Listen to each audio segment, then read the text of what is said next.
The salt spray carried on the wind off the Atlantic always smelled like home to me, even though it wasn't the home I grew up in. My childhood was a cramped, noisy affair in a small house miles inland, filled with the low hum of my parents' constant, simmering resentment. George and Martha Sterling, my birth name was Sterling, a cruel irony now, stayed together, they said, for my sake. It felt more like they stayed to have someone else in the room while they quietly unravelled. Affection was a foreign language. Family dinners were tense exercises in avoidance, each forkful a silent accusation. It left a hollow space inside me, a yearning for quiet stability, for a place where love wasn't conditional or performative. Then I met Camille Sterling. The name itself sounded like old money, like polished wood and hushed tones. She was beautiful, vibrant, a creature of effortless grace. We met through a mutual friend at a charity gala I'd been invited to, a rare foray into a world far removed from my high school history classes and modest apartment in this historic coastal town in Massachusetts. She was everything I wasn't. Confident, privileged, seemingly untouched by the anxieties that had shaped my life. Yet there was a flicker of something restless in her eyes, a hint of boredom beneath the polished surface that I mistook for depth. Her parents, Thomas and Eleanor Sterling, were the pillars of this town. Thomas, the patriarch, ran Sterling and Sons, a prestigious investment firm whose name was etched onto buildings and philanthropic endowments across the state. Eleanor, his wife, was the picture of New England elegance, involved in every significant social and charitable committee. Their estate, High Tide, perched on a cliff overlooking the choppy grey water, wasn't just a house. It was a monument to lineage, built generations ago, filled with antiques, portraits of stern ancestors, and the quiet weight of history.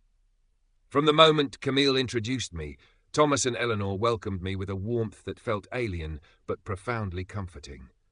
They weren't just polite, they were genuinely interested. They asked about my work as a history teacher, listened intently, and seemed to appreciate my passion for the past, something they clearly valued in their own way, tied as it was to their family's long history. They treated me, a man from a different world, with a respect and kindness I hadn't often experienced, not even from my own parents, who offered bland platitudes when I tried to share my life with them. "You're the son we never had, Ethan," Eleanor once said, her eyes soft. Thomas, usually reserved, had nodded in agreement. It filled that hollow space in my chest, made me feel seen, accepted, truly family. Camille and I fell quickly into a rhythm. We moved in together after a year, married shortly after. Our life wasn't grand like the Sterlings, but it was ours, a comfortable house in a quieter part of town, filled with books and the simple routines we built together. There were small disagreements, as in any marriage, but we navigated them. I felt, for the first time, a sense of stable, quiet happiness, the kind I'd always craved. The Sterlings remained a constant, warm presence. Sunday dinners at High Tide became a cherished ritual. Walking through the grand halls, the scent of old wood and salt air filling my lungs, felt like stepping into a different era, a different life. I knew they were wealthy, incredibly so, but their affluence felt like an intrinsic part of their identity, tied to responsibility and legacy, not frivolous excess. It was a world away from the financial anxieties that had shadowed my own upbringing. I was settling into this life, this new family, this sense of belonging, when the foundation cracked. It started with a phone call from Thomas. His voice, usually steady and authoritative, held a tremor of controlled anger. He asked me to come to High Tide immediately. Alone, it was important. My mind raced, conjuring mundane crises, a problem with the house, a family friend in trouble. Never, not in my wildest imagination, did I anticipate the truth. I arrived at the estate, the ocean wind whipping around the manicured grounds. Thomas and Eleanor were waiting in the library, a room lined with first editions and the scent of aged paper. The fire crackled in the hearth, but the air was cold. They didn't waste time. Thomas handed me a file. Inside were photographs, emails, messages. Evidence of Camille's affair. My breath hitched. The man was Julian Vance. A rising star at Sterling & Sons, young, ambitious, fresh out of an Ivy League MBA program. He was barely older than some of my students. The images were damning. Camille's car parked outside his apartment late at night, her and Julian leaving a restaurant hand in hand, hushed messages exchanged during work hours. Eleanor's voice, usually soft, was sharp with disappointment. "We noticed it first at the firm, Ethan. Camille is in recruitment. Julian is a protégé Thomas had high hopes for. They were spending an unusual amount of time together. We gave her chances, asked her if anything was going on. She swore they were just friends, professional colleagues." Thomas added, his jaw tight, "We were worried. Not just for your marriage, but for the firm. A relationship between a senior executive and a junior employee, it's a liability. It goes against everything we stand for." They had hired a private investigator. Discreetly, Thomas explained they had to be sure, had to protect the family name, the firm's reputation. The investigator confirmed their fears. Camille was routinely going to Julian's apartment after work, telling me she was working late or out with friends. The deception cut deeper than the affair itself. I had trusted her implicitly. Sitting there in that room steeped in generations of sterling history, my world crumbled. The stable, loving marriage I thought I had built was a lie. The secure future I envisioned vanished like mist on the coast. Thomas and Eleanor watched me, their faces etched with sorrow, but also a steely resolve. "We are devastated by this, Ethan," Eleanor said, her voice trembling slightly now. "We tried to talk to Camille, to make her see the gravity of her actions, the damage. But she refused to admit the truth, not to us, not to you." Thomas placed a hand on my arm. "We couldn't stand by and let her continue this deception. You deserve to know. You deserve better." They advised me to file for divorce, immediately. They assured me they would support me through the legal process, through everything. Their loyalty, directed towards me, felt like a lifeline in the storm. It was also bewildering. This was their only child. Yet they were choosing me, the outsider, over her. Their principles, their sense of right and wrong, seemed to outweigh even the bond of blood. I stayed at high tide that night. The guest room was luxurious, but I barely saw it through the haze of my grief. The silence of the estate, usually so peaceful, felt vast and empty. I cried until I was numb, the quiet sobs swallowed by the thick walls and the distant roar of the ocean. Thomas and Eleanor checked on me, brought me tea, sat with me in silence. Their presence was a balm, a stark contrast to the perfunctory, unhelpful advice I'd received when I'd called my own parents, who simply told me to do what felt right. The emotional equivalent of a shrug. The next morning, I returned to my house before Camille left for work. I hadn't answered her calls or texts. She was startled to see me, her face a mask of concern, quickly replaced by apprehension when she saw the state I was in. My hands shook as I showed her the photos. She tried to deny it, tried to weave a story about innocent friendships, but the evidence was undeniable. The lie about working late, the repeated visits to Julian's apartment. It all pointed to one devastating truth. "Why, Camille?" I choked out, the words tearing at my throat. "Why would you do this?" Her facade finally cracked. Tears streamed down her face. I was bored, Ethan. Our life, it was so quiet, so predictable. I felt stifled. Bored. The word hung in the air, heavy and absurd. She had destroyed our life, our future, our trust, because she was bored? It was incomprehensible. The confrontation escalated, shouting, crying, accusations. I yelled about trust, about loyalty, about how I had built my entire sense of stability on her and our marriage. She wailed, collapsed onto the floor, begging for another chance, promising to end things with Julian. But the image of her car outside his apartment, the casual cruelty of her lies, had burned itself into my mind. I couldn't look at her without seeing the betrayal. "Get out," I finally said, my voice raw. "I can't be here. I can't even breathe the same air as you right now." She refused. Argued that we needed to work through it, that leaving wasn't the answer. Her entitlement, her inability to grasp the magnitude of what she had done, was infuriating. I couldn't stand to be near her a moment longer. Without packing anything, I walked out, drove aimlessly until I ran out of gas in a small town miles away. I checked into a motel, a sterile, impersonal place that felt like a fitting reflection of my emotional state. Current part characters, 90825. Total characters, 925. Days bled into weeks in the motel. My job as a history teacher, a source of quiet satisfaction, became another casualty. Commuting was impossible. I took unexplained leave, but my paid time was running out.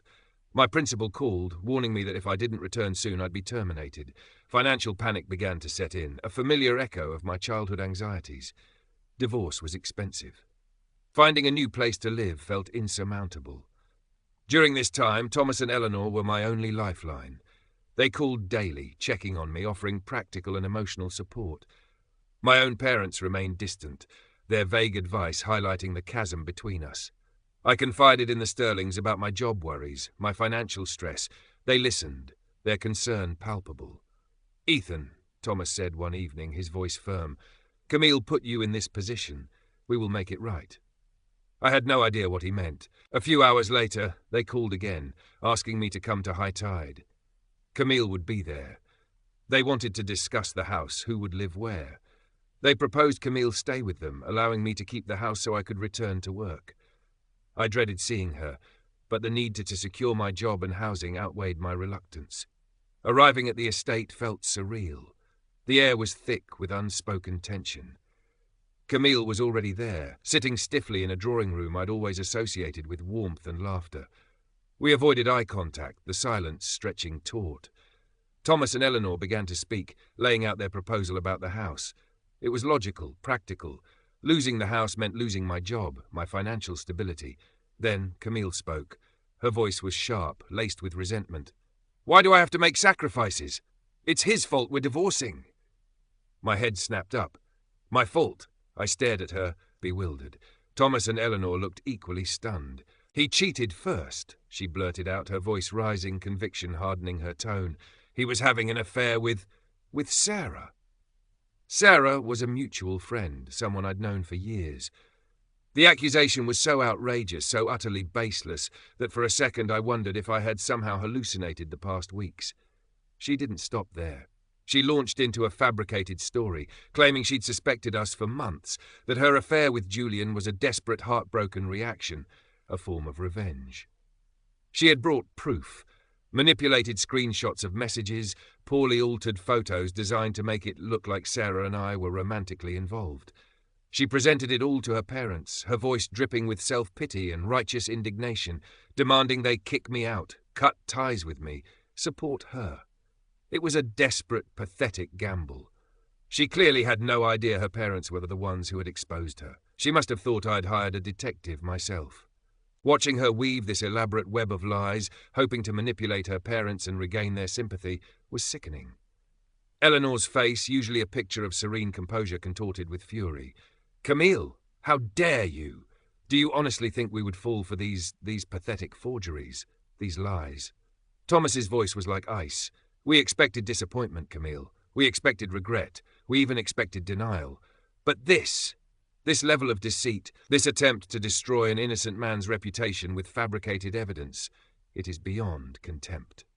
Then came the revelation that shattered Camille's world. "We know the truth, Camille," Eleanor said, her voice shaking with emotion. "We knew before Ethan did. We hired the investigator. We saw the evidence. We told Ethan. We gave him the photographs." Camille's face went white. The conviction drained away, replaced by a look of utter shock, then raw, visceral betrayal. "You? You told him? You did this? Your own daughter? You chose him over me?" The room exploded. Accusations flew. Camille railed against her parents, accusing them of never loving her, of always preferring Ethan, of selling her out. Thomas and Eleanor, equally furious, threw her own lies back at her, reminding her of the countless times they had asked her directly about Julian, the chances they had given her to be honest. "We raised you to have integrity, Camille," Thomas roared, his face flushed. "To value honesty, loyalty. You have shown us nothing but deceit and selfishness." "You didn't appreciate the life you had, the love you were given," Eleanor added, tears streaming down her face. "You threw it all away for boredom. And now you lie, you manipulate, you try to destroy the man who loved you, who we welcomed as our son." The argument raged, raw and ugly, the elegant drawing room a stage for the complete disintegration of a family. Camille, overwhelmed and defeated, finally screamed that she couldn't stand to be in the same room as any of us. She ran out of the house, her footsteps echoing on the polished floors, then fading as she fled into the damp coastal air. Silence descended, heavy and absolute. Thomas and Eleanor looked heartbroken, their fury replaced by profound sadness. I felt a strange mix of pity for Camille and nauseated relief that the truth was finally undeniably out. After a long while, Thomas spoke, his voice weary but firm. "We have made our decision, Ethan. Camille has proven irrevocably that she is not worthy of the Sterling legacy. She has shown a complete disregard for our values, our name, and her own actions. We are changing our will. We are disowning her. Everything, the estate, the firm, the inheritance, it will go to you." The weight of his words settled on me, heavy and immense. $2 million was just a number in the original story. Here, it felt like inheriting centuries of history, a vast, complex empire. My mind reeled. Accepting this meant accepting a fortune built over generations, a fortune that, by blood, belonged to Camille. It felt wrong, like profiting from her destruction, no matter how much she deserved consequences. I need time," I stammered, the moral conflict tearing at me. This is a lot. It's her family's legacy." Eleanor reached for my hand, her touch surprisingly strong. "It was her legacy, Ethan. She forfeited it. You embody the values we hoped she would carry forward. Integrity, kindness, resilience. You are the son we chose, the son who deserves this." They gave me space, time to think. I returned to the sterile motel room, the offer hanging over me like a storm cloud. The money was staggering, life-changing. It would solve all my immediate problems. The job loss, the housing, the divorce costs. It represented security, a chance to finally build the stable life I'd always wanted, free from financial stress. But could I accept it? Was it morally right to take everything from Camille, even after her betrayal? I talked to friends. Their reactions were surprisingly unanimous. "She cheated on you, Ethan. She lied. She tried to frame you. Her parents want to give you the money because they see you as the better person, the one who deserves it. Take it. It's not stolen. It's a consequence of her own actions." Their blunt practicality cut through my moral agonizing. They reminded me how easily Camille's lies could have ruined my reputation, my life, had her parents believed her. She was willing to go to such lengths to avoid responsibility. Why should I feel guilty about accepting the consequences she created? The decision solidified. It wasn't about revenge. It was about consequence. Camille had made her choices, choices that destroyed our marriage and alienated her from her parents.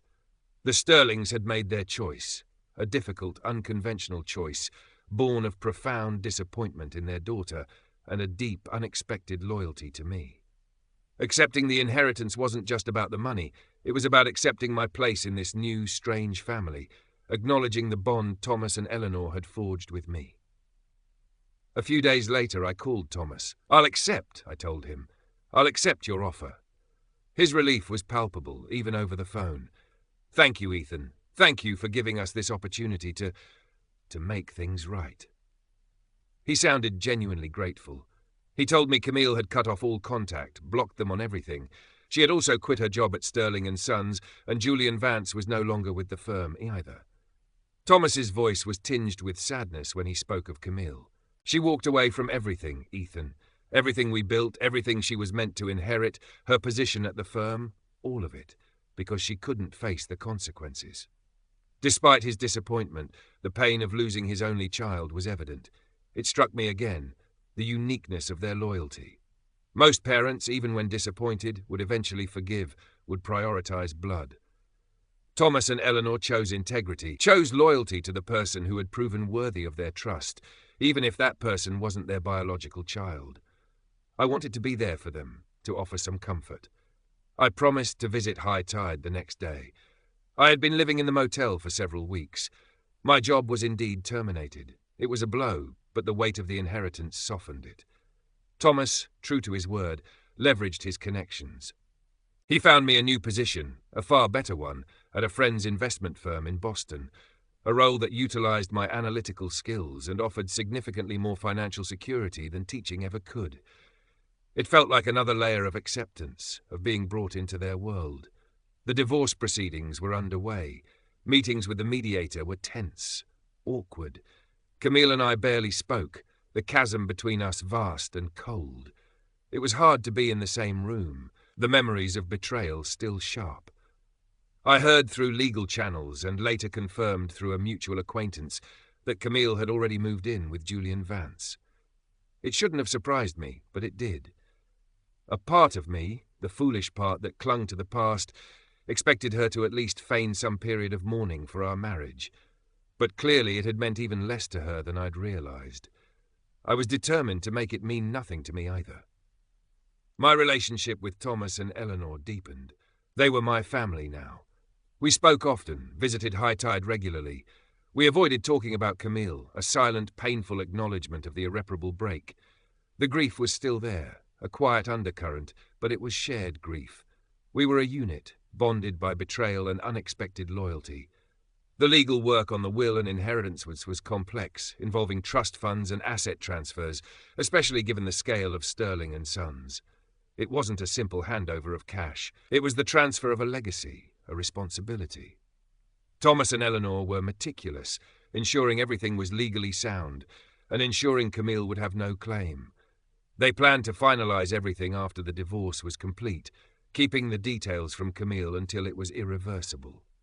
Stepping into the Sterling world was like entering a different dimension. The old money society of this coastal town was insular, built on generations of intertwined families and shared histories. My background was known, whispered about. Some people were curious, some were clearly disapproving, seeing me as an opportunist who had somehow manipulated my way into a fortune. But with Thomas and Eleanor by my side, presenting me as their chosen successor, their new son, the doors opened. I learned about the firm, about their philanthropic endeavors, about the responsibilities that came with such wealth and legacy. It was a steep learning curve, a world away from grading history essays, but I was determined to prove Thomas and Eleanor right, to be worthy of their trust and the future they were giving me. I decided to legally change my last name to Sterling. It felt like a necessary step, a formal acknowledgement of my new identity, my new family. It wasn't about erasing my past, but about embracing my future, the future Thomas and Eleanor had offered me. My own parents reacted with indifference when I told them, solidifying the emotional distance that had always existed. Life wasn't perfect. The scars of betrayal remained. The grief for the marriage I lost, the future I thought I had, lingered. There were moments of doubt, moments when the weight of the inheritance felt crushing, when I questioned the morality of it all. But then I would remember Camille's face as she lied, her attempt to destroy me, her callous disregard for everything we had.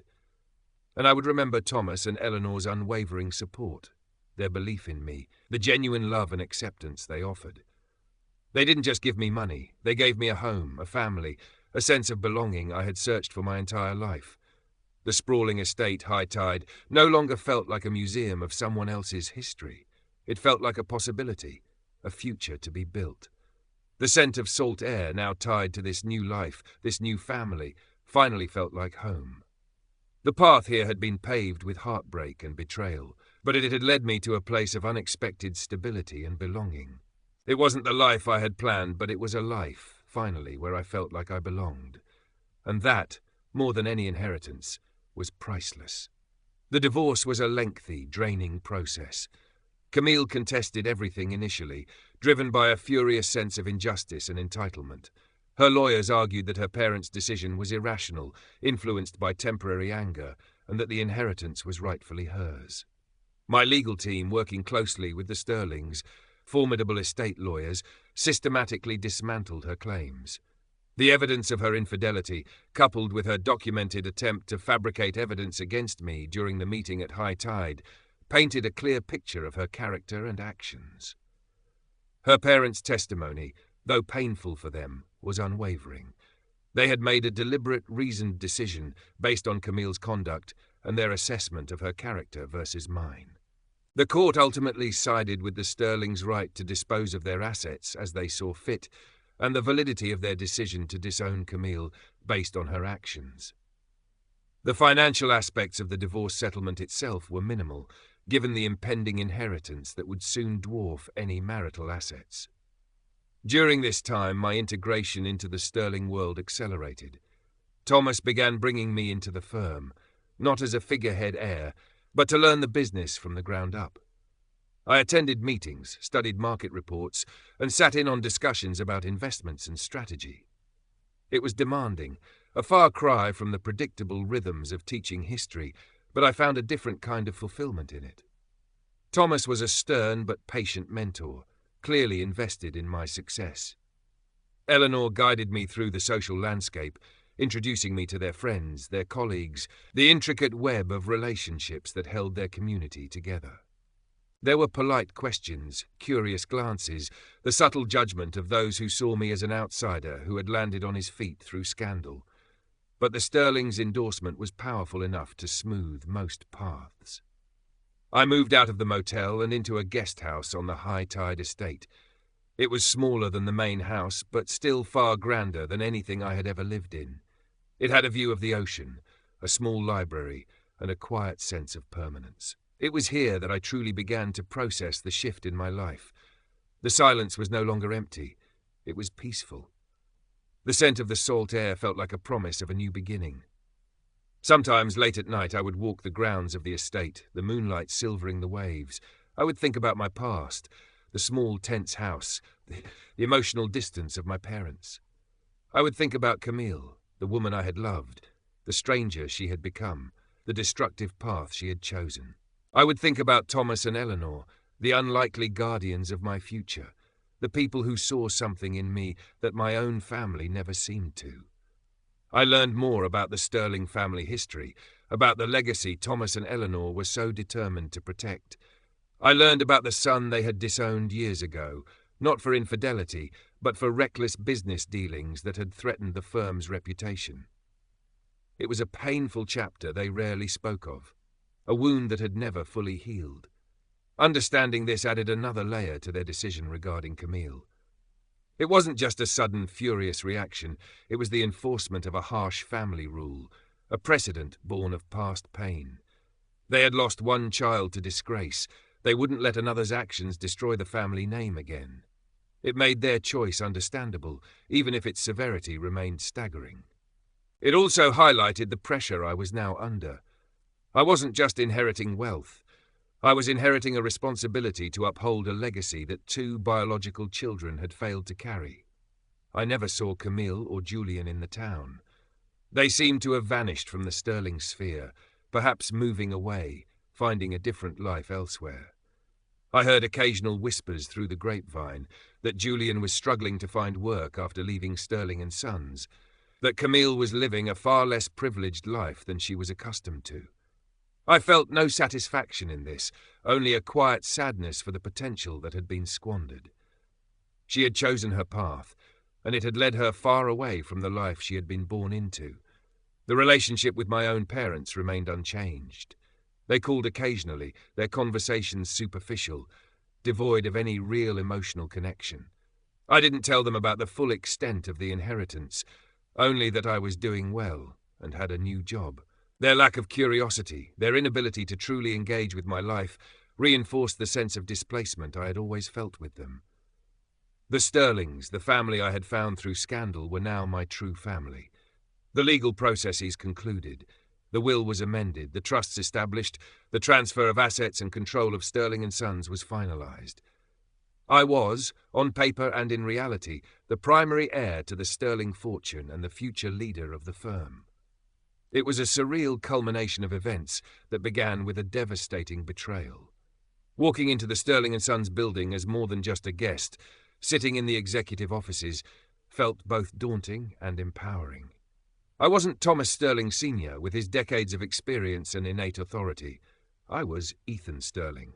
I had legally changed my name, the former high school history teacher, navigating a world of high finance and old money expectations.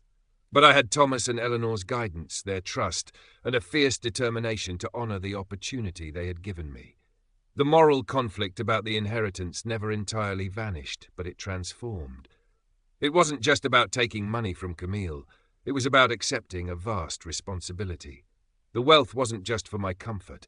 It was a legacy to be managed, a firm to be led, philanthropic commitments to be upheld. The guilt was replaced, slowly, by a sense of purpose. Thomas and Eleanor hadn't just given me a fortune. They had entrusted me with their life's work, their family's name. My life was now inextricably